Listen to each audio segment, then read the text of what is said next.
Pastor Praveen Pagadala అనుమానాస్పద మృతిపై AP home minister Anitha Vangalapudi స్పందించారు. బుధవారం మీడియాతో మాట్లాడుతూ ఈ కేసులో దర్యాప్తు పారదర్శకంగా అన్ని కోణాల్లో జరుగుతుందని తెలిపారు.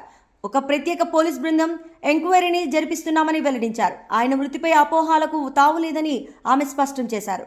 వాళ్ళ అనుమానాస్పదంగా ఆ మృతిని వాళ్ళు భావించిన తర్వాత వాళ్ళ అనుమానాస్పదంగా మృతి అని చెప్పేసి పెట్టడం జరిగింది.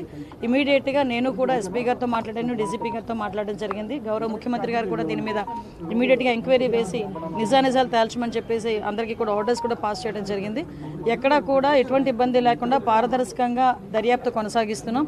ఆల్రెడీ పోస్ట్ మార్టం కూడా ఈరోజు రాజమండ్రి అక్కడ జరుగుతుంది, రాజమండ్రిలో జరుగుతుంది పోస్ట్ మార్టం కూడా. సో ఎవరు కూడా దీని మీద ఎటువంటి అపోహలు పెట్టుకోవద్దు. డెఫినెట్గా ఏదైతే వాళ్ళు కోరారో క్రైస్తవ సంఘాలన్నీ కూడా చాలామంది వచ్చి అక్కడ డిమాండ్ కూడా చేశారు. డెఫినెట్గా అన్ని కోణాల నుంచి కూడా దాన్ని మేము యాక్సిడెంట్గానే పరిగణించట్లేదు. అలాగే అన్ని కోణాల నుంచి కూడా దర్యాప్తు కొనసాగిస్తాము. నియర్ బై ఉన్న సీసీ క్యామ్స్ అన్నింటినీ కూడా పోలీసుల ఫుటేజ్ కూడా తీసుకుంటున్నారు. అదేవిధంగా టవర్ డంప్ని తీసుకుంటారు, సీడియాస్ ఆ నియర్ బై ఉన్న సీడియాస్ అవన్నీ కూడా తీసుకుంటున్నారు.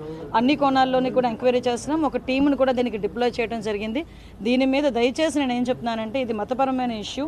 దీని అంటే మేము చేసే పని డెఫినెట్గా చాలా ట్రాన్స్పరెంట్గా చేస్తున్నాం. దీని మీద ఎటువంటి అపోహలు పెట్టుకోవద్దని మనస్ఫూర్తిగా నేను తెలియజేస్తున్నానండి. దీని మీద ఎటువంటి రాజకీయాలు కూడా దీని మీద పని చేయకూడదని నేను కోరుకుంటున్నాను. ఎందుకంటే ఇది ఒక పాస్టర్ గారి తాలూకా మృతికి సంబంధించిన ఇష్యూ.